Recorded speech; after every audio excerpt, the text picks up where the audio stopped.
తాకట్టులో ఉన్న బంగారాన్ని విడిపించి ఆ రోజున్న మార్కెట్ ధర కట్టి మిగిలిన డబ్బును మీకు అందిస్తుంది ఎస్వీఎస్ గోల్డ్.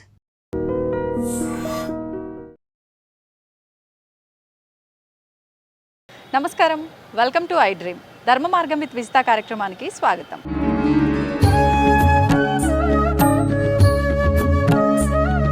ప్రస్తుతం నేనున్నాను శ్రీ సీతారామచంద్ర స్వామి దేవస్థానం దగ్గర. ఈ ఆలయం వచ్చేసి నిజాంపేటలో ఉంది. ఈ ఆలయం నిజంగా ఊరి చివర చాలా విశాలమైన ప్రదేశంలో నిర్మించబడి ఉన్న ఒక ఆలయం. ముఖ్యంగా ఈ ఆలయ విశేషాల గురించి మాట్లాడుకుందాం.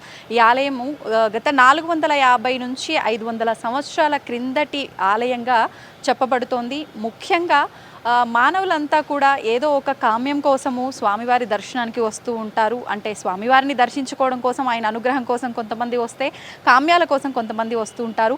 విశేషంగా ఈ ఆలయంలో గర్భాలయంలో శ్రీచక్ర సహితంగా నిర్మించబడి ఉన్న ఆలయం కాబట్టి ఇక్కడ విశేషంగా చాలా భక్తుల యొక్క కోరికలు అతి త్వరలో నెరవేరుతుంటాయి అని చెప్పి భక్తుల విశ్వాసం. మరి ఏంటి, ఈ ఆలయం కొంతకాలం శిథిలావస్థలో కూడా ఉండి మళ్ళీ కొన్ని 13-14 సంవత్సరాల క్రిందట పునర్నిర్మాణం జరిగింది అని చెప్తున్నారు. అసలు ఎందుకు శిథిలావస్థలో ఉంది, ఏంటి, ఈ ఆలయ విశేషాలేంటో లోపలికి వెళ్ళి తెలుసుకునే ప్రయత్నం చేద్దాం. రండి నాతో పాటు. సో మొత్తానికైతే ఆలయం లోపలికి వచ్చేసాను. నిజంగా చాలా విశాలంగా, చాలా ప్రశాంతంగా ఉంది. నిజంగా మనం ఆలయంకి వెళ్ళేది ఎక్కువగా స్వామి దర్శనం కోసం అయితే మనశ్శాంతి కోసం కూడా వెళ్తూ ఉంటాము. నిజంగా ఈ ఆలయంలోకి వస్తే ఆ మనశ్శాంతి అనేది దొరుకుతుంది అనిపిస్తుంది. సో ఎప్పుడు కూడా వీళ్ళందరికీ ఆలయ విషయాలలో, ఆలయానికి సంబంధించిన క్రతువులలో సహాయార్థం వస్తూ ఉంటారు వరప్రసాద్ గారు. వారు కూడా మనతో పాటు ఉన్నారు. ఇప్పుడు వీరిరువురితో మాట్లాడి ఆలయానికి సంబంధించిన విషయాలన్నీ కూడా కూలంకషంగా తెలుసుకునే ప్రయత్నం చేద్దాం. నమస్కారం అండి. నమస్కారం అండి. ముందుగా గురుగారితో మాట్లాడదాం. ఓం అస్మద్గురుభ్యో నమః. అస్మత్ పరమగురుభ్యో నమః. శ్రీమతే రామానుజాయ నమః. శ్రీరాఘవం దశరథాత్మయమప్రమేయం సీతాపతిం రఘుకులాన్వయరత్నదీపం ఆజానుబాహుమరవిందదళాయదాక్షం రామం నిశాచర వినాశకరం నమామి. వైదేహీ సైతం సురద్రముతలే హైమే మహామండపే మధ్య పుష్పకమాసనే మణిమయే వీరాసనే సుస్థితం అగ్రే వాచతి ప్రభంజనస్తు తే తత్వం మునిభ్యం పరం వ్యాఖ్యాంతం వరదాభే పరివృతం రామం భజశ్యామలం. సమస్త పరివారాయ సర్వదివ్యమంగళ విగ్రహాయ శ్రీమతే నారాయణాయ నమః. అసలు ముందుగా ఆలయం గురించి నేను కొన్ని విషయాలు విన్నాను. ఈ ఆలయం వచ్చేసి మనకు 450 సంవత్సరాల క్రిందటి ఆలయము అని చెప్పి, కానీ అప్పటి నుంచి కూడా స్వామివారు ఇక్కడ పూజలు కొన్ని సంవత్సరాల పాటు మాత్రమే పూజలు అందుకున్నారు. తర్వాత కొంతకాలం పాటు ఆలయం శిథిలావస్థలో ఉంది. తర్వాత మీ అందరూ కలిసి ఈ ఆలయాన్ని పునర్నిర్మాణం చేశారు అని చెప్పి విన్నాను. అసలు ఎప్పుడు స్థాపించబడింది, ఎప్పుడు నిర్మాణం జరిగింది, ముందుగా ఈ ఆలయం, ఆ విషయాల నుంచి మాట్లాడుకుందాం. శ్రీ రామచంద్ర పరబ్రహ్మణే నమః. ఈ ఆలయం సుమారు 450 నుంచి 500 ఏళ్ళ పురాతనమైన ఆలయం అని అప్పట్లో ఇక్కడ నివాసం ఉన్న గ్రామస్తులు చెప్పేవారు. అసలు ఒక 11 ఏళ్ల క్రితం ఈ ఆలయం అంతా కూడా బాగా శిథిలావస్థలో ఉండిపోయింది. మనం ఇప్పుడు చూస్తున్న ఆలయ ఆకారం అంతా కూడా విభిన్నంగా ఉండేది. ఇక్కడ కేవలం స్వామివారి యొక్క మీరు చూసినట్లయితే 16 స్తంభాలు మాత్రమే ఉంటాయి. ఈ 16 స్తంభాలు కూడాను 450 ఏళ్ళ పురాతనమైన స్తంభాలు. కేవలం స్వామివారి యొక్క ఈ యొక్క కట్టడం యొక్క స్తంభములు, లోపల ఉన్న మూర్తి ఉండేవారు కాదు. స్వామివారి విగ్రహాలు ఏమీ ఉండేవి కాదు. కేవలం ఒక పీఠం మాత్రమే అక్కడ ఉండేది. ఎందుకంటే అప్పట్లో గ్రామస్తులు చెప్పేది ఏంటంటే 450 ఏళ్ళ క్రితం కొంతమంది ఇది మరకత విగ్రహాలు ఉండేవి రాములు వారివి. ఇక్కడ మరకత విగ్రహాలు కొద్దిగా ఖర్చుతో కూడుకునేవి కాబట్టి కొంతమంది దొంగలు దాన్ని తీసుకెళ్ళిపోయారు. ఆ తర్వాత ఆలయం శిథిలావస్థలో ఉండిపోయింది. ధూపదీప నైవేద్యాలు ఏమీ లేవు, ఎందుకంటే స్వామివారి యొక్క మూర్తులు లేవు కాబట్టి. అంటే అప్పట్లో 100 సంవత్సరాల క్రిందట ఆలయాలపై దాడులు జరిగిన విషయాలు మనం విన్నాం. అలాంటి దాడి ఏమైనా జరిగి ఉండవచ్చా, లేదంటే గ్రామస్తులు ఏమైనా తీసుకెళ్ళి ఉండవచ్చా? గ్రామస్తులు చెప్పడం ప్రకారం అయితే ఇది దొంగలు కొంతమంది తీసుకువెళ్ళిపోయారని అన్నారు. మేబీ అలా కూడా జరిగి ఉండవచ్చు, అలా ఆ సమయంలో జరిగి ఉండవచ్చు. కానీ అప్పటి నుంచి కూడా ఈ ఆలయం శిథిలావస్థలో ఉండిపోయింది. కేవలం లోపల ఉన్న మూలమూర్తి యొక్క పీఠం మాత్రమే, మూర్తులు ఉన్నవి లేవు. ఈ యొక్క స్వామివారి యొక్క ఈ ఆలయంలో ఉన్న ఈ 16 స్తంభాలు మాత్రమే ఉండిపోయినాయి. పైన ఆచ్ఛాదన కూడా ఏమీ లేదు. మీరు ఇప్పుడు చూస్తున్న స్లాబులు కానీ ఇలాంటివి ఏమీ లేవు అప్పట్లో. అక్కడ మన ఆంజనేయ స్వామివారి యొక్క విగ్రహం ఉన్నది. స్వామివారి యొక్క రాతి విగ్రహం, రాతిలోనే స్వామివారు పొదగబడి ఉన్నారు. ఆ విగ్రహం మాత్రమే ఉండింది. అలా కొంతమంది గ్రామస్తులు దీన్ని అలా చూసి కొన్నాళ్ళు అలా శిథిలావస్థలో ఉందని వదిలేశారు. ఒక 11 సంవత్సరాల క్రితం ఇద్దరు ముగ్గురు ఐటీ ఉద్యోగస్తులు ఖాళీ స్థలం ఉంది కదా అని ఆడుకోవడానికి చూడడానికి వచ్చి ఇది దేవాలయము అన్న అవగాహనకు వచ్చి ఇది దేవాలయం అని తెలుసుకుని ఈ దేవాలయం బాగుంది, చాలా ప్రశాంతంగా ఉంది, ఇక్కడ కూర్చుంటే కూడా చాలా ఆధ్యాత్మికంగా చాలా బాగుంది అని అనిపించి వారు గ్రామంలో ఉన్న కొంతమంది మాలాంటి వాళ్ళని కూర్చుకొని ఒక సంవత్సరం పాటు మేమందరం కూడా ఆలోచన చేసుకుని ఏం చేద్దాం, ఇలా రాముడిని ప్రతిష్ఠించుకుందాం కదా అని ఆలోచన వచ్చినప్పుడు ఆగమని తెలిసిన కొంతమంది మాలాంటి వాళ్ళు ఇంకొంతమంది కలిసి స్వామివారిని భద్రాచల మూర్తులు ఎలా ఉంటాయో అలానే ప్రతిష్ఠించుకుంటే ఎలా ఉంటుంది అని ఒక ఆలోచన వచ్చింది మాకు. ఎందుకని అంటే భద్రాచలంలో ఉన్న స్వామిని ఇక్కడ ప్రతిష్ఠించాలనే ఆలోచన? ఇందుకు 2-3 కారణాలు ఉన్నాయమ్మా. ఒకటి, స్వామివారి యొక్క లోపల మన మూల మూర్తి యొక్క కింద రాతి ప్రదేశం చూసినట్లయితే అక్కడ స్వామివారు కూర్చొని ఉన్న అవశేషాలు కనపడుతున్నాయి. అప్పట్లో మేము చూసినప్పుడు స్వామివారు కూర్చొని ఉన్నారు అని. స్వామివారు కూర్చొని ఉన్న మూర్తులు మీకు మొత్తం భారతదేశంలో కూడా చాలా అరుదు. అలా ఉన్న ఒకే ఒక గొప్ప క్షేత్రం మనది భద్రాచలం. అదే కాక స్వామివారి కూర్చున్న మూర్తి యొక్క ప్రదేశం చాలా విశాలంగా అనిపించింది. అలా ఉన్న మూర్తి కేవలం భద్రాచలంలోనే ఉంది.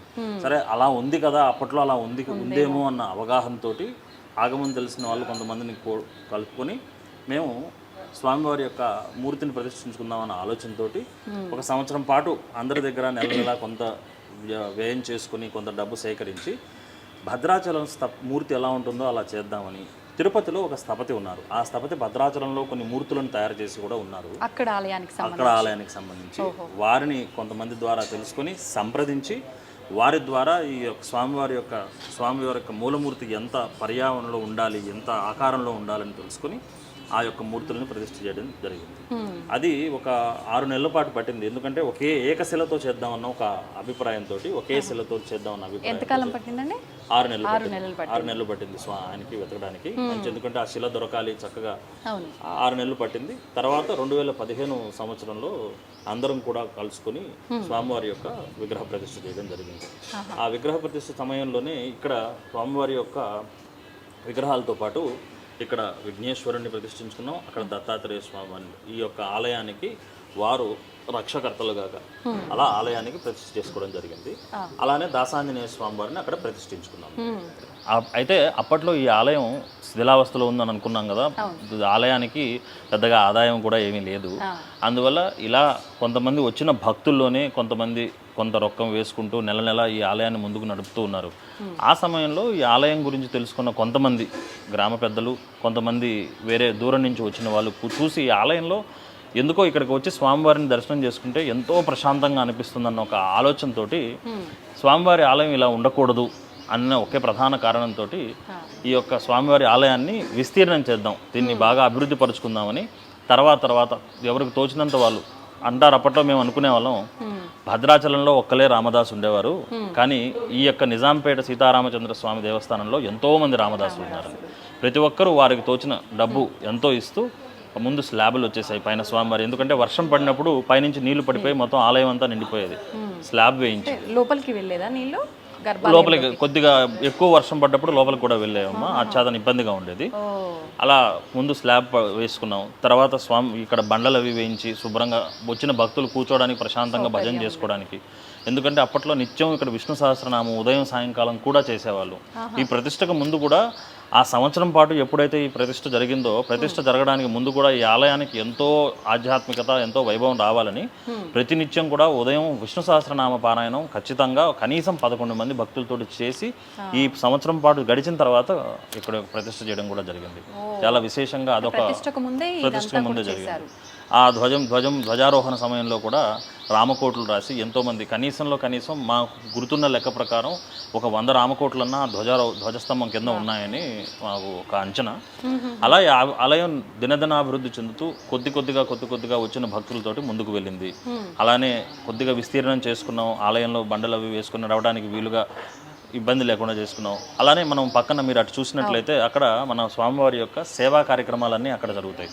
ప్రధానంగా ప్రతి ఒక్క పునర్వసు నక్షత్రానికి, అంటే ప్రతి నెలలో వచ్చే పునర్వసు నక్షత్రం స్వామివారి యొక్క పుట్టినరోజు కాబట్టి ఆ పునర్వసు నక్షత్రం రోజు ఉదయం పూట స్వామివారికి పంచామృతాలతోటి అభిషేకం జరుగుతుంది.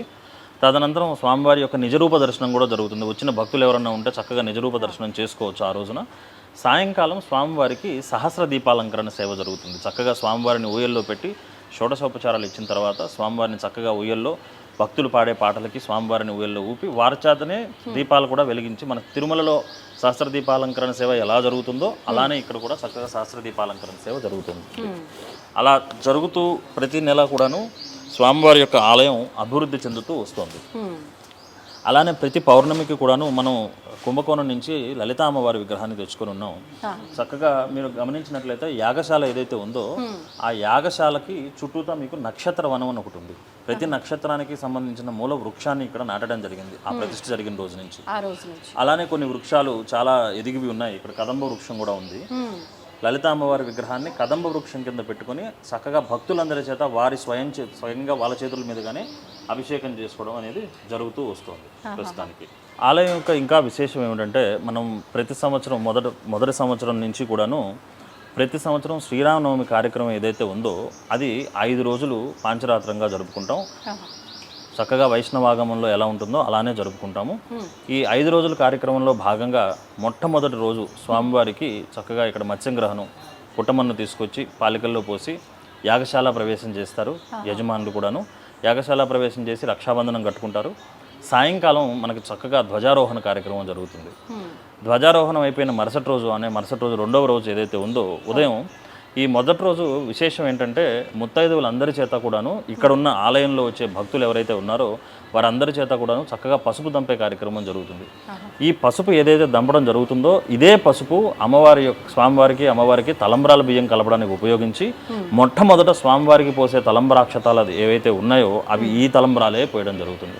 అంటే స్వయంగా భక్తులు వాళ్ళు దంపిన పసుపు వాళ్ళు కలిపిన తలంబ్రాలే స్వామివారికి మొదట అక్షతారోపణ జరగడం జరుగుతుంది.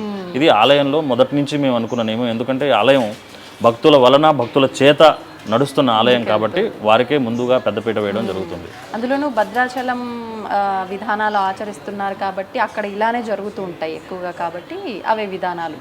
అలాగే రెండవ రోజు ఏదైతే ఉందో మనకి చక్కగా మనకి ఇక్కడ హవనం జరుగుతుంది. అలానే సాయంకాలం స్వామివారికి విశేషంగా ఎదుర్కోలు కార్యక్రమం జరుగుతుంది. అంటే భద్రాచలంలో మీరు గమనించినట్లయితే అమ్మవారు స్వామివారు చక్కగా ఎదురుగా కూర్చొని వారి యొక్క విశేషాలు ఈ అమ్మవారి యొక్క విశేషాలు చక్కగా చెప్పుకోవడం జరుగుతుంది. అలానే ఇక్కడ కూడాను ఈ యొక్క ఆలయ విశిష్టత, అమ్మవారు స్వామివారి వారి యొక్క గొప్పతనం వారి యొక్క గుణాలన్నింటినీ చక్కగా చెప్పుకొని ఎదుర్కోలు కార్యక్రమం సన్నాహం పూర్తి చేసుకుని మరుసటి రోజు ఉదయం అక్కడ మనకు ఎదురుగా చూస్తున్న దాన్ని మేము మిథిలా ఫంక్షన్ హాల్ అనుకోండి, మిథిలా స్టేడియం అనుకోండి, చక్కగా భద్రాచలంలో ఎలా ఉంటుందో అలానే అమ్మవారిని అయ్యవారిని తీసుకొని వెళ్ళి చక్కగా అక్కడ కళ్యాణం జరగడం జరుగుతుంది. విశేషంగా సంవత్సరం కూడా మనకి భక్తులు రోజుకి ఆలయం గురించి తెలుసుకొని రావడం. మొదటి సంవత్సరం మేము ఇక్కడ చేసుకునే వాళ్ళం కళ్యాణం మొట్టమొదటి సంవత్సరం, తర్వాత సంవత్సరం ఆ మండపంలో చేసుకున్నాం. ఇప్పుడు భక్తులు ఎక్కువైపోయారు, వారికి అందరికీ కూడా కనపడాలి అన్న ఆలోచనతోటి ఆ మండపంలోకి వెళ్ళి చేసుకోవడం జరిగింది. లేదండి, ఇది ఒక గత 5-6 ఏళ్ల నుంచి ఉంది, 5-6 సంవత్సరాల పైనుంచి ఉంది. అక్కడిని కూడా అక్కడే చేసుకోవడం జరుగుతుంది. భక్తులు సంవత్సరానికి పెరిగిపోతున్నారు, 5,000, 4,000, 10,000 అలా ఎక్కువైపోతున్నారు కదా అని అక్కడ చేసుకుని టీవీలో కూడా ప్రసారం చేయడం జరుగుతుంది. ఈ యొక్క కార్యక్రమం ఏదో ఆయన యొక్క కృపతోటి అలా చేసుకోవడం జరుగుతుంది. ఆ రోజు సాయంకాలం ఏదైతే ఉందో కళ్యాణం జరిగిన రోజు సాయంకాలం మనకి పునర్వసు నక్షత్రం కాబట్టి స్వామివారికి ఎలా యథాతథంగా స్వామివారు ఊయల్లో ఉంటారు. చక్కగా అందరి చేతను సహస్రదీపాలంకరణ సేవ జరుగుతుంది. సహస్రదీప స్వామివారిని ఊయలలో ఊపడం. మరుసటి రోజు ఏం చేస్తామంటే మనం భద్రాచలంలో ఎలాగైతే పట్టాభిషేక కార్యక్రమం జరుగుతుందో అలానే స్వామివారికి ఇక్కడ కూడా పట్టాభిషేక కార్యక్రమం జరుగుతుంది. చక్కగా ముందుగా పూర్ణాహుతి చేసిన తర్వాత పట్టాభిషేక కార్యక్రమం చేస్తాం. సాయంకాలం ఈ యొక్క నిజాంపేట నగర వీధుల్లో స్వామివారు ఊరేగింపుగా వెళ్తారు. చక్కగా నిజాంపేట అంతా కూడా స్వామివారి ఊరేగింపుగా వెళ్ళి, ఎందుకంటే రాజారాముడు అవుతాడు కాబట్టి చక్కగా ఊరి ప్రజలందరినీ చూసి పరామర్శించి ఆశీర్వదించి ఆయన తిరిగి వచ్చేస్తారు. ఆ మరుసటి రోజు ఆఖరి రోజు 5వ రోజు స్వామివారికి ఉదయం వసంతోత్సవ కార్యక్రమం జరుగుతుంది. విశేషంగా స్వామివారికి ఈ పసుపు దంపిన పసుపు ఏదైనా మిగిలి ఉన్న పసుపు కానీ లేకపోతే మిగతా వారు తెచ్చిన పసుపు కానీ చక్కగా తీసుకుని ఆ రోజు వసంతోత్సవ కార్యక్రమంలో వినియోగం చేయడం జరుగుతుంది. వసంతోత్సవం జరిగిన తర్వాత ఆ నీటితోటి చక్రస్నానం జరుగుతుందమ్మా. ఇక్కడే భక్తులందరూ కూడా ఇక్కడ మన తిరుమలలో పెద్ద కొలను ఉంటుంది, ఇక్కడ మేము ఏంటంటే చక్రస్నానం ఉన్న వ్యవధిలోనే చక్రస్నానం చేసుకోవడం జరుగుతుంది. 5వ రోజు కార్యక్రమంలో చివరి రోజు భాగంగా సాయంకాలం స్వామివారిని పల్లకిలో ద్వాదశ ప్రదక్షిణలు చేయించి చక్కగా దంపత తాంబూలం అని ఒక కార్యక్రమం ఉంది. ఈ యొక్క స్వామివారు పెళ్లి చేసుకున్నారు కాబట్టి వారు దంపతులకు తాంబూలం ఇప్పించినట్టుగా ఋత్వికులకి ఇక్కడ మేము దంపత తాంబూలం అది ఇప్పిస్తాము. ఎంతమందికి అండి? ఒక 7గురన్నా కనీసం, అంటే మేము సప్త ఋషులు లెక్కన వేసుకుంటాము.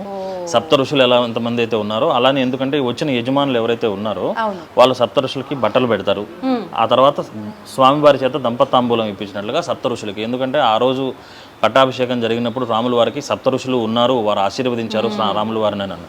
అలా ఉన్న ఋత్వికుల్ని సప్తఋషులుగా అనుకుని వారికి దంపత తాంబూలాలు అవి ఇప్పించి స్వామివారిని లోపల పవలింపు సేవ జరుగుతుంది. చక్కగా ఆ రోజు ఆయన ఊయల్లో ఊపుతాము.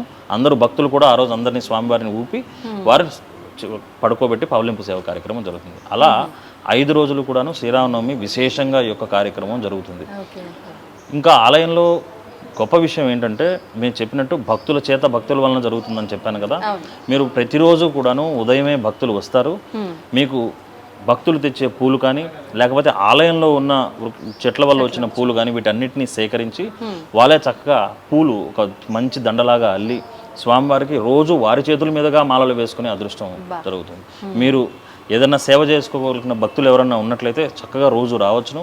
వారితో పాటు కూడా కూర్చొని చక్కగా పూలు అల్లి మీరు చేత్తో స్వయంగా చేసిన పూలు స్వామివారి మెడలోకి వెళ్ళడం జరుగుతుంది. ఎందుకంటే మొత్తం కార్యక్రమాలు అన్నీ కూడాను భక్తుల వల్లనే జరుగుతుంది ఇక్కడ కార్యక్రమాలు.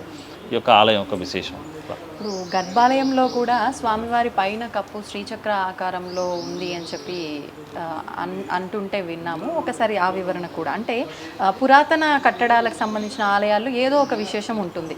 ఈ ఆలయంలో ముఖ్యంగా ఆ శ్రీచక్ర రూపంలో ఉండటం విశేషం అని విన్నాను. దాని గురించి. అవునమ్మా, మీరు అదొక మంచి విషయం కూడాను.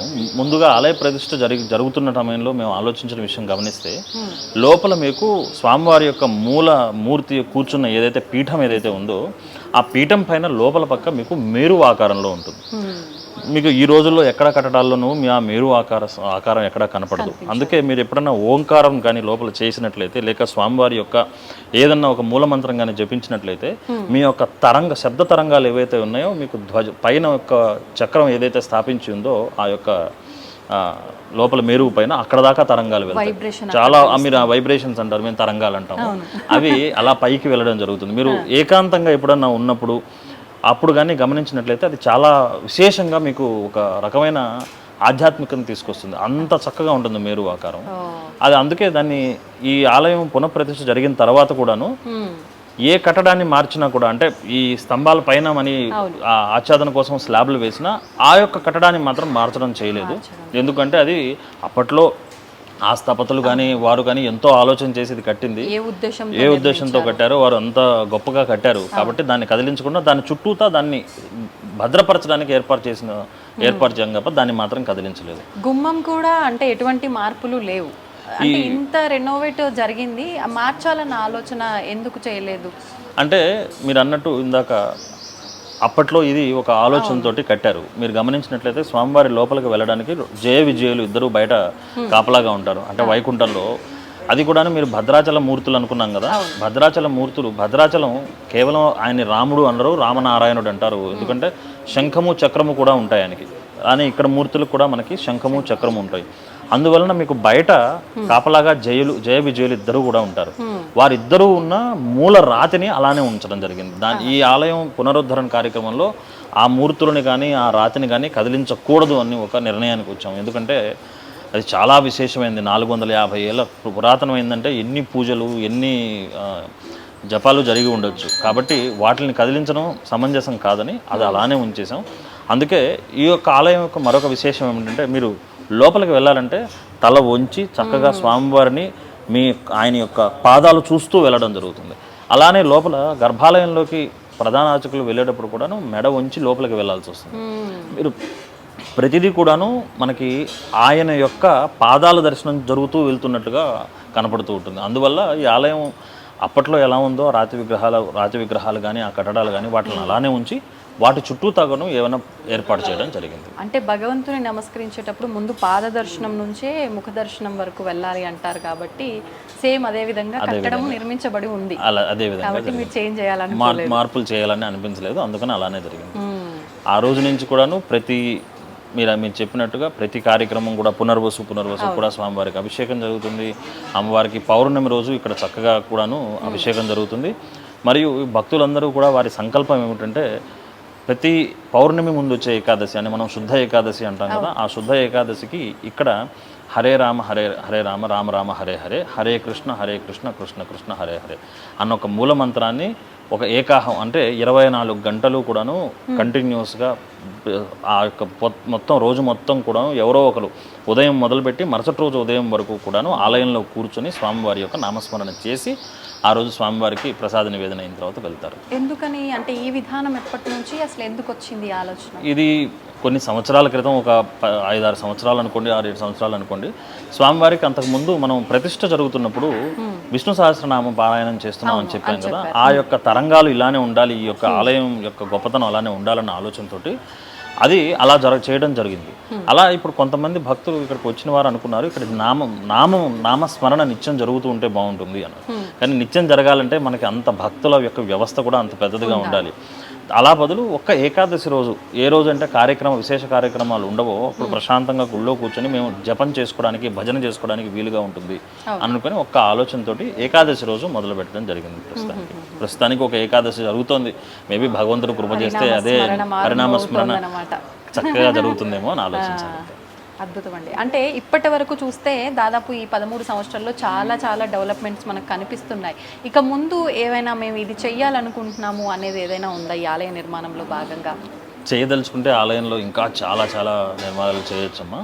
ఎందుకంటే మీకు ఎన్నో కార్యక్రమానికి సంబంధించిన ఎన్నో ఇబ్బందులు ఉంటాయి. ఇప్పుడు కూడా మీరు గర్భాలయంలో చూస్తే కొన్ని ఇబ్బందులు ఉంటాయి. లోపల అభిషేకం చేసినప్పుడు స్వామివారి యొక్క తీర్థం బయటికి వెళ్ళే మార్గం ఇబ్బందిగా ఉంటుంది. లేకపోతే మనకి ఆచ్ఛాదన మండపంలో కానీ కొంత హోమశాల దగ్గర కొన్ని పరిక్రమలు చేయడంలో ఇబ్బంది ఉంటుంది. అలానే ఈ యొక్క ఆలయ ప్రాంగణం ఏదైతే ఉందో మనకి స్వామివారి యొక్క పల్లకీ సేవ చేస్తున్నప్పుడు తిరగడానికి కొద్దిగా మార్గం చిన్నదిగా ఉంటుంది. ఎందుకంటే మనకున్న వ్యవధిలో తిప్పుకోవాలి. దాన్ని కొన్ని మార్పులు చేయడానికి కొంత ఉంది. అలా స్వామివారి యొక్క కొన్ని ఎప్పటి నుంచో అనుకుంటున్నాం స్వామివారికి కొన్ని ఆభరణాలు చేయించాలని. అలానే కొంతమంది వచ్చిన బట్టి కొంతగా చేయించుకుంటూ వచ్చారు. ఈ ఆభరణాలు స్వామివారికి ఏవి చూసినా కూడా ఒక్కొక్కటిగా కొన్ని సంవత్సరాలు బట్టి వచ్చినాయి. అలా స్వామివారికి కిరీటాలు చేయించాలని కానీ, స్వామివారికి మంచి పచ్చలహారం చేయించాలని, ఇలా కొన్ని ఉన్నాయి. అలానే దేవస్థానంలో కూడా మనం చేయించదగ్గవి చాలానే ఉన్నాయి. రాజగోపుర నిర్మాణం దగ్గర కొన్ని పనులు చేయించే ఉన్నాయి, కలశాలు మార్చే ఉన్నాయి. ఇలా ఆలయంలో మీకు చేయించడానికి చాలానే కార్యక్రమాలు ఉన్నాయి. అంటే ఏమనుకుంటున్నామంటే మన కార్యక్రమాలు స్వామివారి యొక్క నిత్య ధూప దీప నైవేద్యాలతో కాకుండా ఆగమం ప్రకారం చేయాల్సిన కార్యక్రమాలు ఏవైతే ఉన్నాయో వాటిని నడుపుకుంటూ ప్రయారిటీలో ముందుగా ఏది అవసరమైతే మనకి భక్తులకి ఇబ్బంది లేకుండా చేయగలిగే అలా ఒకటి సంవత్సరం తర్వాత సంవత్సరం చేసుకుంటూ రావడం జరుగుతుంది. ఇప్పుడు కూడాను భక్తులు ఎవరన్నా చక్కగా వచ్చి స్వామివారి యొక్క ఆలయంలో ఏదన్నా చేయించదలుచుకుంటే చక్కగా ప్రధాన అర్చకులు వారు ఉన్నారు, బద్రీనారాయణాచార్యులు వారు, వారిని సంప్రదించవచ్చు. చక్కగా వారు చేయదలుచుకున్న కార్యక్రమం ఇక్కడ ధనంతో నిమిత్తం లేదు. మొదట్లో ఆలయంలో రూపాయి పెట్టి 10 రూపాయలు పెట్టి ఆలయంలో కొన్ని కార్యక్రమాలు చేసిన వాళ్ళము ఉన్నాం, 100,000, 1,000 పెట్టి చేస్తున్న వాళ్ళు ఉన్నాం. ఏ రూపాయి అయినా కూడా స్వామివారికి వినియోగం అవడంలో తప్పేమీ లేదు. కాబట్టి ఎవరైనా చక్కగా రావచ్చును, స్వామివారి యొక్క కార్యక్రమాల్లో పాల్గొనవచ్చును. బద్రీనారాయణాచార్యులు వారిని కానీ సంప్రదించినట్లయితే వారు ఆలయంలో జరగాల్సిన కార్యక్రమాలని గురించి వివరించి చెప్తూ ఉంటారు. నిజంగా ఆలయ విశేషాలన్నీ కూడా చాలా చక్కగా వివరించారండి. చాలా సంతోషం. ధన్యవాదాలు. మిగిలిన విషయాలు మనం బద్రీనారాయణ గారితో మాట్లాడి తెలుసుకునే ప్రయత్నం చేద్దాం. ముందుగా స్వామివారి హారతి, స్వామివారి దర్శనం చేసుకుందాం. పదండి. మనం ఇంతకు ముందర మాట్లాడుకున్నాం, వరప్రసాద్ గారితో మాట్లాడినప్పుడు ఇక్కడ విశేషంగా శ్రీరామనవమి సమయంలో 5 రోజుల పాటు జరుగుతూ ఉంటాయి విశేషంగా కార్యక్రమాలు. అదేవిధంగా మనకి పునర్వసు నక్షత్రం రోజున, పౌర్ణమి రోజున విశేషంగా జరుగుతుంటాయి. మీరు ఇక్కడ నిత్యము అర్చకత్వం వహిస్తూ ఉన్నారు, స్వామివారి సేవలో ఉన్నారు. నిత్యము ఎలాంటి విశేషమైన కార్యక్రమాలు జరుగుతుంటాయి, ఇంకా ఎలాంటి రోజుల్లో ఎలాంటి కార్యక్రమాలు జరుగుతూ ఉంటాయి? అంటే అమ్మ నిత్యం కూడా ఉదయం 7:30 దగ్గర నుంచి అర్చన, స్వామివారి యొక్క అష్టోత్తరం అర్చన విధానం రోజు నిత్య పూజ ఉంటుంది. అలాగే శ్రావణ మాసంలో వచ్చేటువంటి కృష్ణాష్టమికి స్వామివారి కృష్ణుడి యొక్క విగ్రహాన్ని పెట్టి అష్టోత్తర పూజలు చేసి ఆ రోజు చక్కగా నవనీతం, కాయం అవన్నీ కూడా 11 రకాలు ప్రసాదాలతోటి స్వామివారికి నివేదన జరుగుతుంది. ఆ రోజు సాయంత్రం స్వామివారి పల్లకీ సేవలో ఎదురుగుండా ఉండేటువంటి బహిరంగంగా ఉన్న మన మన ఇది ఆ స్థలంలో ఆ, ఉట్టి ఉట్టి ఏర్పాటు కూడా చేసి ఆ రోజున పిల్లలు కృష్ణ వేషం గోపికా వేషాలు వేసుకుని సాయంత్రం 7 గంటలకి ఉట్టి ఉత్సవం కూడా ఉంటుంది. అలాగే వినాయక చవితికి 9 రోజులు కూడా భాద్రపద మాసంలో వచ్చేటువంటి చవితి 9 రోజులు ఇక్కడ స్వామివారి యొక్క విగ్రహాన్ని పెడతారు. అర్చనా విధానం జరుగుతుంది. ఆఖరి రోజున నిమజ్జనం. మనకి రామకుంట అని ఉంది అక్కడ మనకి ఇప్పుడు పార్కు, అది స్వామివారికే చెందింది. అది రామకుంట అని అనేవారు పూర్వం. అదల్లా ఇప్పుడు పార్కు కింద తయారు చేశారు. అందులో బ్రహ్మోత్సవాలు గతంలో జరిగినప్పుడు అందులో చేసేవారు వసంతోత్సవం అవన్నీ కూడా. తర్వాత ఇక్కడే ఏర్పాటు చేస్తున్నాము. అలాగే నవరాత్రులు ఆశ్వీజ మాసంలో వచ్చేటువంటి దేవీ నవరాత్రులు 9 రోజులు కూడా అమ్మవారికి ఉదయం సాయంత్రం కూడా కుంకుమార్చన పూజలు ఉంటాయి. మహిళా మండలి వాళ్ళందరూ కూడా వచ్చి ఆ పూజా కార్యక్రమం చేసుకుంటారు. అలాగే ప్రతి ఉత్సవాలు జరిగేటువంటివి కూడా ఈ యొక్క ఆలయంలో యథాశక్తిగా తప్పనిసరిగా ఉత్సవాలు జరుగుతూ ఉంటాయి. అలాగే కార్తీక మాసంలో నిత్యం అది సాయంత్రం పూట అందరూ కూడా దీపాలు పెట్టేస్తారు. ఆకాశ దీపం రోజు ఉంటుంది నెల్లాళ్ళు. అర్చన కార్తీక పురాణం కూడా ఉంటుంది. ఏ రోజు జరిగేటువంటి కార్యక్రమం అది కూడా జరుగుతాయి. అలాగే ధనుర్మాసం గోదాదేవి విగ్రహ ప్రతిష్ఠ ఇక్కడ చేసి రోజు కూడా తిరుప్పావు తెల్లవారుజామున 4 గంటల నుండి ఉదయం సూర్యోదయం అయ్యేసరికల్లా అయిపోవాలి. అలాగే 15 రోజులు తర్వాత మళ్ళీ సూర్యోదయం అయిన తర్వాత తిరుప్పావు అనే పాసురాలు ప్రతిరోజు భక్తులు వస్తారు. ఓ 25-30 మంది దాకాను. అలాగే 14 భోగి రోజున కళ్యాణం జరుగుతుంది. గోదారంగనాథ స్వామి కళ్యాణం చాలా బాగా జరుగుతుంది. 100 మంది వస్తారు. ఆ కళ్యాణంలో కనుక వివాహం కాని స్త్రీలు కానీ పురుషులు కానీ సంతానం లేని వాళ్ళు కూడా ఆ కళ్యాణం చేయించుకుంటే తప్పనిసరిగా సంతానం కలుగుతుంది, తర్వాత వివాహం అయింది అనేటువంటి ప్రతీతి ఆ భక్తుల్లో ఉంది. కనుక మీరు చెప్తేనే కదా మాకు తెలుస్తుంది. ఆ యొక్క మహిమ స్వామివారికి అందరూ కూడా చెప్తారు. తర్వాత ప్రత్యేకించి ఏంటంటే ఇక్కడ ప్రశాంతమైనటువంటి వాతావరణం ఎక్కడా కూడా ఉండదు అని భక్తుల యొక్క ప్రగాఢ నమ్మకము. అది మటుకు వాస్తవం. ప్రశాంతంగా ఇక్కడ కూర్చుంటే ఒక రకమైన స్వామిని చూస్తూ ఉంటే ఎక్కడికో వెళ్ళిపోతుంది మనస్సు. అసలు ఏంటి అన్నది కూడా అనిపించేటువంటి అనుభూతి చాలామంది మనకి ఇక్కడ తెలియచేస్తూ ఉంటారమ్మా. ఇది కార్యక్రమ వివరాలు. అంటే విశేషంగా ఒక్కొక్క ఆలయానికి ఒక్కొక్క విశేషం ఉంటుంది. ముఖ్యంగా భక్తుల కోరికల మేరకు స్వామి ఈ ఆలయంలో ఈ రకంగా ప్రతిష్ఠించబడి ఇక్కడ ఉన్నారు అని చెప్పి, ఈ ఆలయంలో ముఖ్యంగా మీరు ఎలాగో చెప్పారు ఇందాక సంతానము వివాహం అని, ఇంకా ఎటువంటి కామ్యాలతో ఎక్కువగా వస్తుంటారు? కొన్ని మిరాకిల్స్ జరుగుతుంటాయి. మాకు ఇక్కడికి వచ్చిన తర్వాత వెంటనే ఈ కోరిక నెరవేరింది, అట్లా ఏదైనా విషయం? చాలా మంది వస్తారు. తర్వాత ప్రత్యేకత ఏంటంటే ఆంజనేయ స్వామి ఆకు పూజ చేయించుకోవటం వల్ల ఇప్పుడు తల్లిదండ్రుల దగ్గర పిల్లలు ఎంత ఉద్యోగాలు చేసినా తల్లిదండ్రుల యొక్క భయం అనేది గౌరవం అనేది, భయం అని కాదు అది గౌరవం. అలాగే ఈ స్వామి ఎదురుగుండా ఆంజనేయ స్వామి ఉంటాడు. ఇక్కడ ప్రత్యేకత భద్రాచలమైన భద్రాద్రి రాముడు వామాంక స్థితిలో ఉన్నటువంటి రామచంద్రమూర్తి అంటే తొడ మీద అమ్మవారు ఉంటారు. అది ఎక్కడైనా సరే అదొకటి. ఆవిడ ఎక్కడ అలా ఉన్న గుడి అది భద్రాచలమే, ఇక వేరేది ఉండదు. కోదండరాముడు, పట్టాభిరాముడు, భద్రాద్రి రాముడు, రామచంద్రమూర్తి 3 అవతారాల్లో మనకి ఉద్భవిస్తారు. అలాగే ఈయన భద్రాద్రి రాముడు. భద్రాద్రి రాముడిలా ఉన్నాడు కాదు, ఆయన భద్రాద్రి రాముడే. అంచేతని అపసవ్యంగా ఉంటాడు ఈయన. అంటే శంకు చక్రాలు అవి అపసవ్యంగా ఉంటాయి. ఎందుకంటే భద్రుడు అనేటువంటి భక్తుడి యొక్క కోరిక మీదకు ఆ స్వామి అవతారాన్ని ఇలాగా ఎత్తుతాడనమాట. అంచేతని శంకు చక్రం కుడివైపు ఉంటుంది, శంకు ఎడంవైపు ఉంటుంది. కానీ ఇక్కడ చక్రం కుడివైపు, శంకు కుడివైపు ఉంటుంది, చక్రం అమ్మవారిని అలా వదలకుండా కూర్చుంటాడు ఆయన. అందువల్ల అపసవ్యంలో ఉంటాడు రామచంద్రమూర్తి. అంటే గజేంద్ర మోక్షంలో కృష్ణ పరమాత్మ చూడండి పాచికలాడితే ఎలా వస్తాడో ఆ ముసలి ఏనుగును పట్టుకుంటుంది. అంచేతని ఆతత్రాణ పరాయణ అంటే ఆయన మనస్ఫూర్తిగా స్వామిని మనం వేడుకుంటే ఆయన ఎలా ఉన్నాడు అని కూడా, ఏ స్థితిలో ఉన్నాడని కూడా చూడకుండా భక్తుల యొక్క కోరిక నెరవేర్చడానికి ఏ స్థితిలో ఉన్నా మన దగ్గరికి వస్తాడు అనేటువంటి భావన మనం చదివేటువంటి గ్రంథాలు రామాయణ మహాభారతాలు ఇవన్నీ కూడా వాస్తవాలే కదా. అవి మనం దాన్ని వేరే మాట్లాడటానికి కుదరదు కదా. జరిగినవి త్రేతాయుగం, ద్రౌపదయుగం, కలియుగం ఇవన్నీ జరిగినవే కదా. మళ్ళీ మామూలుగా అంచేతన ఏంటంటే ఆంజనేయ స్వామి పూజ చేయించుకోవటం వల్ల ఉద్యోగం లేనివాడు కానీ, ఉద్యోగం కోసం తిరిగేవాడు కానీ ఇక్కడ పూజ చేసుకుని 11 వారాలు ప్రదక్షిణాలు చేస్తే ఖచ్చితంగా వచ్చిన వాళ్ళు ఉన్నారు. అది నేను బల్లగుద్ది చెప్పగలను.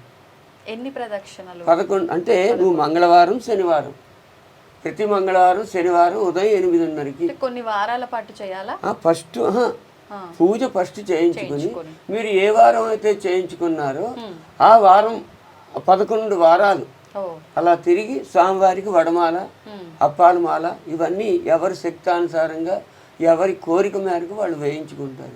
అయితే ప్రధానంగా ఆయన ఎందుకు అలా చేస్తాడు అంటే స్వామి ఎదురుగుండా ఉన్నాడు కనుక ఆయన ఏమంటాడో నేను ఈ పని చేయకపోతే భయంతో చేతని స్వామివారి మీద ఉన్నటువంటి అభిమానం అవనివ్వండి, భయం అవనివ్వండి, గౌరవం అవనివ్వండి, ఏ రకంగా అయినా భక్తుడు నన్ను ఆశ్రయించాడు, నాకు ఇవాళ స్వామిని తమలపాకు పూజ చేయించుకున్నాను, నువ్వు నాకు ఈ కోరిక నెరవేర్చు అని ఈయన దగ్గర పూజ చేయించుకుంటే తప్పనిసరిగా నెరవేరుతుంది.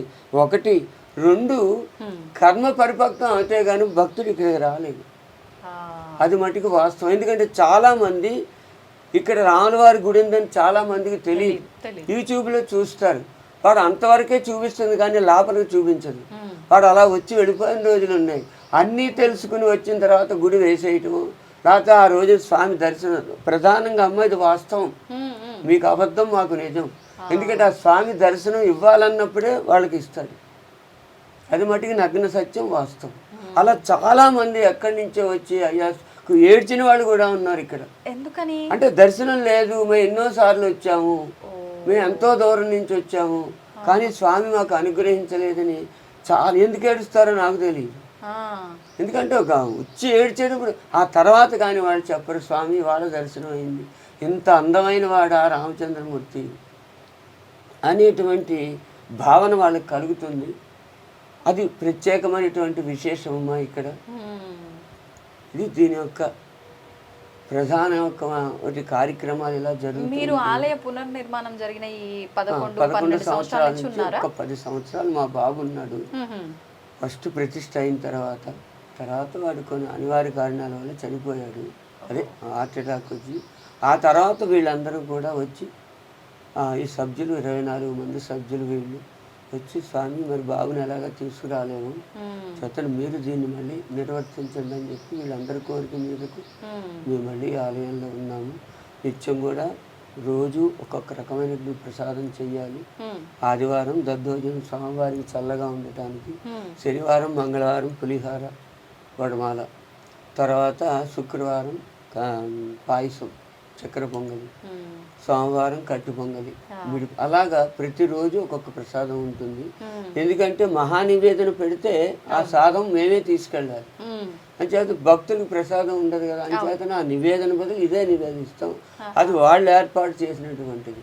అసలు శాస్త్ర ప్రకారం ఏంటంటే ఎన్ని ప్రసాదాలు చేసినా గుడి కట్టేసే ముందు నివేదన పెట్టి కట్టేయాలి, మహానివేదన పెట్టాలి. అయితే ఇప్పుడు ఇందాక ఆ ప్రసాద్ గారు చెప్పినట్టు కొన్ని సందర్భాల్లో దీనికి ఆదాయం లేక అప్పుడున్న పరిస్థితుల్లో తొందరపడి వీళ్ళు ఇవన్నీ మీరన్న 25 మంది సభ్యులు ఇచ్చేవా లేదంటే భక్తులు? లేదండి, భక్తుల సహకారమే, ప్రతిదీ భక్తుల సహకారమే. వాళ్ళు ఏంటంటే ఉన్నారు నెంబర్లు అంతే, ఇంకా మనం లోతుగా వెళ్ళకూడదు. అంచేదంటే ప్రతి వాళ్ళు భక్తులు సహకారం ఒకటి. రెండోది నేను అంటే ఇది గొప్ప విషయం కాదు, ఆయన యొక్క అనుగ్రహంతో నేను ఏదైనా చెప్పాను అంటే వాళ్ళు తప్పనిసరిగా జరుగుతుంది. వాళ్ళు ఏంటంటే ఏం చేయమంటారు స్వామి అంటే ఆ ప్రసాదాలు, లేదా దీనికి ఇదిగో ఈ యొక్క ఇది ఉంది, వాంటింగ్ ఉంది, దానికి చేయించండి. ఇప్పుడు చుట్టూ ప్రాకారానికి కొంచెం మనం అందరం వెళ్ళిపోయిన తర్వాత పిల్లలు దూకటం, కొన్ని కుక్కలని ఇవన్నీ అవన్నీ దూకొచ్చేస్తాయి. కానీ ఇది ఎత్తు అవటంలో ఇది భూమి ఎత్తు చేశారు. ఇదివరకు చాలా పల్లంగా ఉండేది, మట్టి దోమలు గడ్డి ఇవన్నీ కూడా. ఇప్పుడు ఎప్పుడైతే ఎత్తు చేసేసరికి గోడలు కిందకి వచ్చాయి. దానికి కొంచెం ఫినిషింగ్ చేసి అగో కొలంలో కొంచెం కలవ పూలు అవన్నీ కొన్ని జలచరాలు ఉంటాయి కదా, తాబేళ్ళు, చేపలు, అవి కూడా వేస్తే అవి కూడా వాళ్ళ మధ్యాహ్నం పిల్లలు ఇక్కడే పక్కనే స్కూలు, గవర్నమెంట్ స్కూల్, వాళ్ళు రావటం వాటిని తీసుకెళ్ళిపోవటం అలా జరుగుతుంది. సరే, దానికి కూడా ఒక్కొక్కటి జరుగుతున్నాయండి కార్యక్రమాలు. ఇదమ్మ దీని యొక్క ప్రాముఖ్యత. ఆయన యొక్క ఇప్పుడు నిత్యము స్వామివారి సేవలో ఉంటారు, పొద్దున సాయంత్రము కూడా స్వామివారి సేవ చేసుకుంటూ, ఎవరు లేకపోయినా మీరు స్వామివారి అయితే ఖచ్చితంగా ఉంటారు. ఏమైనా అద్భుతమైన వండర్స్ ఏమైనా జరిగాయా? అలాంటి నాకేం జరగలేదు. అంటే నేను పూర్తిగా ఆయన సేవలో ఉంటాను. ఇంకా ఏదంటే ఏది కావాలో ఆయన చూసుకుంటాడు. ఇంకా నాకు జరిగేది మాట్లాడుతుంటారా స్వామితో? నిజంగా ఆయన ఇక్కడ ఉన్నారు నేను అనుకుంటాను. తప్పనిసరిగా తలుపుంటే కానీ ఈ యొక్క జీవితాన్ని సక్రమంగా పోని, అదొక్కటే మాకు కావాల్సింది. జరిగేదన్నీ ఆయన మనం అడిగినా జరపడు, అడగకపోయినా జరపడు. ఆయన ఇవ్వాల్సింది తప్పకుండా ఇస్తాడు. ఇక మనం ఎందుకు కోరుకోవాలి? మనం ఏంటంటే ఎవరి మీద ఆధారపడకుండా సక్రమంగా జీవితం వెళ్ళిపోవాలి. అదొక్కటే తలుపు తీసిన తర్వాత అనుకుంటాను, నేను నా భార్య, అంతే. అందుచేతని అది ఒకటి మనం అనుకోవటం తప్పు లేదు. కానీ ప్రారంధ కర్మ గత జన్మలో చేసినటువంటిది కర్మ తప్పకుండా అనుభవించటానికే మానవ జన్మ. మానవ జన్మే కాదు, జలచరాలు ప్రతి ఈ సృష్టిలో ఏ జీవి ఉన్నా కర్మ కోసమే మళ్ళీ జన్మ ఎత్తుతాయి. అయితే ఒకటి అన్నిట్లకంటే ఉత్కృష్టమైనటువంటి జన్మ ఏదంటే మానవ జన్మ. ఆ మానవ జన్మ ఎందుకు మనం ఉత్కృష్టం అంటున్నాం అంటే అన్నీ కూడా మనకి తెలుస్తాయి. తెలిసినప్పుడు దాన్ని ఆచరణలో పెట్టుకుంటే వచ్చే జన్మ అంటూ లేకుండా జన్మ అనేది ఉంది.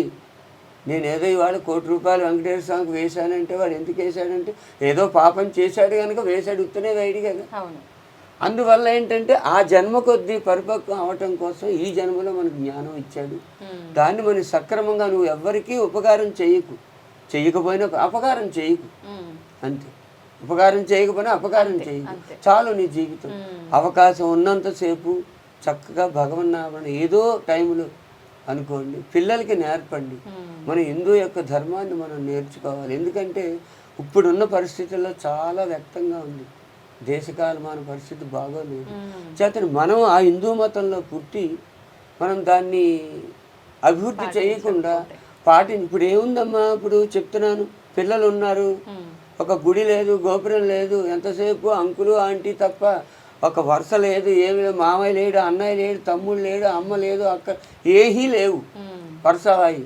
ఎందుకు మొన్న ఎవడో మా మనవడు ఉన్నాడు, వాడు ఎవడో అడుక్కునేవాడు, తాతగారు అంకులు వచ్చాడు అన్నాడు, అంకులు ఎవడో అని చూస్తే వాడు అడుక్కునేవాడు. చెప్తా అధ్యాతని మనకి ఏంటంటే మన భాష మనం నేర్పాలి. ప్రధానంగా మనం ఏ భాషలో ఏ దేశంలో పుట్టామో ఆ భాష. ఇప్పుడు ఇతరత్ర దేశాలు చూడండి, వాళ్ళ భాషను మించి వేరే భాష.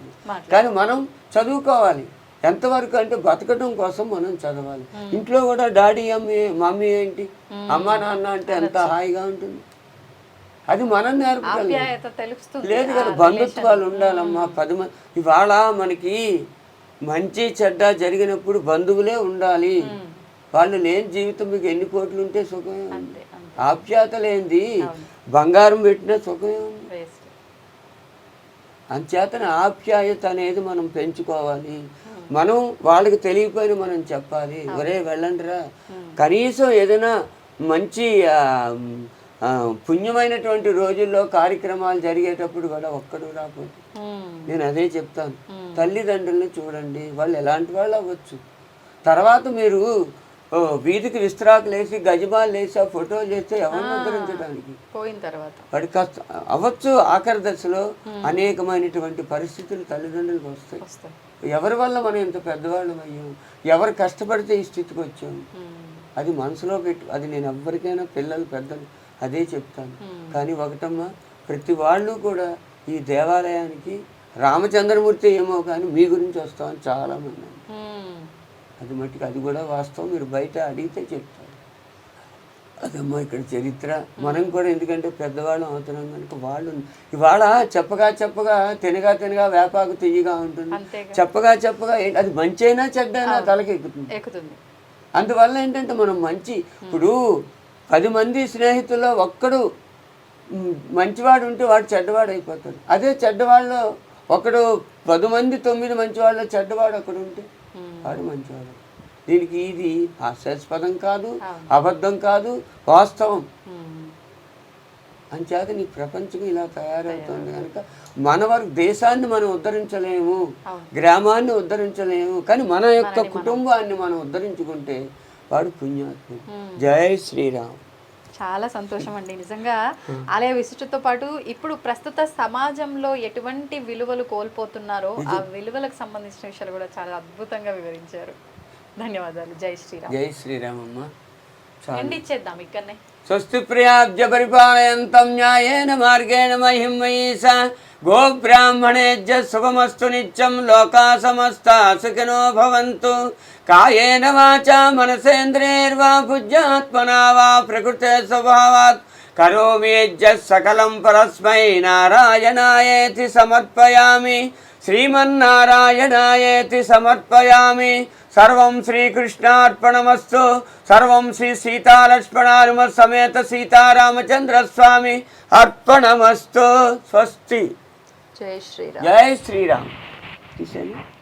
సో ఇవండి ఈ ఆలయం యొక్క విశేషాలు. విన్నారు కదా, అర్చకుల మాటల్లో మీరు అన్ని కూడా విషయాలు వినే ఉంటారు. ఆలయాన్ని అంతటినీ కూడా మీరు చూసే ఉంటారు. ముఖ్యంగా రాగానే నాకు అనిపించింది నిజంగా ఎంత విశాలమైన వాతావరణంలో ఎంత చక్కగా ఉన్నాడు రామయ్య. నిజంగా గురుగారు చెప్పినట్టు ఆయన అనుగ్రహం లేదే ఇక్కడ వరకు వచ్చి ఉండే వాళ్ళం కాదు మేము కూడా. నిజంగా చూడండి స్వామి ఎంత చక్కగా నవ్వుతూ మనం చూస్తున్నాడు, మనము వచ్చాము అన్న విషయం ఆయన గమనించి ఆయన చూపు మన పైన ఉంది అనే భావన ఆయనను చూడగానే మనందరికి కూడా కలుగుతోంది. ఆయన అనుగ్రహం కూడా మీ అందరిపైన ఉండాలని ఆశిస్తూ నమస్కారం. భజే విశేష సుందరం సమస్త పాప ఖండనం స్వభక్త చిత్తరంజనం సదైవ రామమద్వయం. భజే విశేష సుందరం సమస్త పాప ఖండనం స్వభక్త చిత్తరంజనం సదైవ రామమద్వయం. జటాకలాప శోభితం సమస్త పాపనాశకం స్వభక్త భీతి భంజనం భజేహ రామమద్వయం. నిజస్వరూప బోధకం కృపాకరం భవాపహం సమశివం నిరంజనం భజేహ రామమద్వయం. అసత్ప్రపంచ కల్పితం జనామరూప వాస్తవం నిరాకృతిం నిరామయం భజేహ రామమద్వయం. నిష్ప్రపంచ నిర్వికల్మ నిర్మలం నిరామయం చిదేకరూప సంతతం భజేహ రామమద్వయం.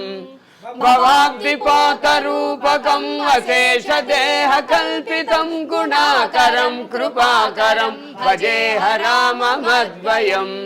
మహావాక్య బోధకై విరాజమాన వాక్పదై పరబ్రహ్మ వ్యాపకం భజేహ రామమద్వయం. శివప్రదం సుఖప్రదం భవచ్చిదం భ్రమాపహం విరాజమాన దైశికం భజేహ రామమద్వయం. భజేహ రామమద్వయం. రామాష్టకం ప్రతయ సుఖకరం సుపుణ్యం వ్యాసేన భాషితమిదం శృణే మనుష్యః. విద్యాం శ్రియం విపుల సౌఖ్యమనంత కీర్తిం సంప్రాప్య దేహ నిలయే లభతే మోక్షం. ఇది శ్రీ భగవాన్ వ్యాస విరచితం రామాష్టకం సంపూర్ణ.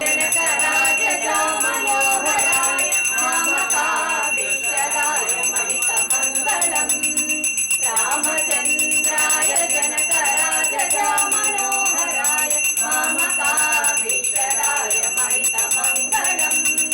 కౌసలేంద్రాయ మందహాసదాసపోషణాయ వాసవాది విశ్వసర్వవరదమంగళం. రామచంద్రాయ జనకరాజ మనోహరాయ మామకాభీష్టరాయ మహితమంగళం. చారు కుంకుమోపేత చందనాని చర్చితాయ హారకటక శోభితాయ భూరి మంగళం. రామచంద్రాయ జనకరాజ మనోహరాయ మామకాభీష్టరాయ మహితమంగళం. లలితరత్నకుండలాయ తులసీవనమాలికాయ జలజసవిసదేహాయ చారుమంగళం. రామచంద్రాయ జగకరాజ మనోహరాయ మామకాభీష్టరాయ మహితమంగళం. దేవకీ పుత్రాయ దేవదేవోత్తమాయ భావజాత గురువరాయ భవ్యమంగళం.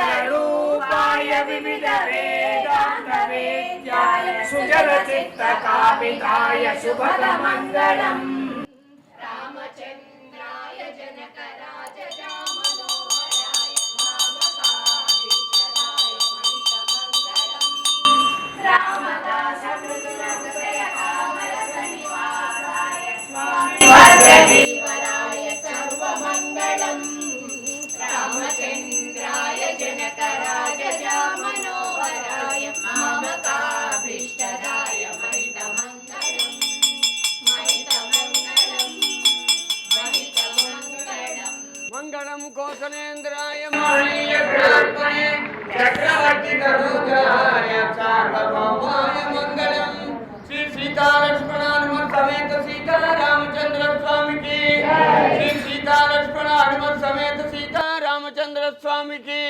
శ్రీ సీతాలక్ష్మణ హనుమత సమేత సీతారామచంద్ర స్వామికి జై శ్రీరామ్ జై శ్రీరామ్ జై శ్రీరామ్ జై శ్రీరామ్ జై శ్రీరామ్ జై శ్రీరామ్ శ్రీరామ రక్ష శ్రీరామ రక్ష శ్రీరామ రక్ష జై శ్రీరామచంద్ర స్వామినే నమః. And for more videos, Please subscribe to iDream channel. Subscribe to iDream Media. Please subscribe to iDream. Please subscribe to iDream. Please subscribe iDream. And please subscribe to iDream. For more videos, subscribe to iDream. please like, share and subscribe to the channel. Congratulations, iDream. Subscribe to iDream. Subscribe to iDream. So subscribe to iDream Media. iDream ki iDream team andarki huge congratulations. Please subscribe iDream Media. Please subscribe to iDream. Subscribe iDream. Please subscribe to iDream. iDream అంటే నా కళల channel subscribe చేసుకున్న నోరు తిరుగుతలేదు మీరైతే గంట గుర్తు కొట్టండి. For more such videos, please subscribe to iDream. Subscribe to iDream. Please subscribe to iDream. Please subscribe iDream Media. Please do subscribe to iDream. Please subscribe to iDream Media. For best entertainment and information, please subscribe iDream. And don't forget to subscribe to iDream.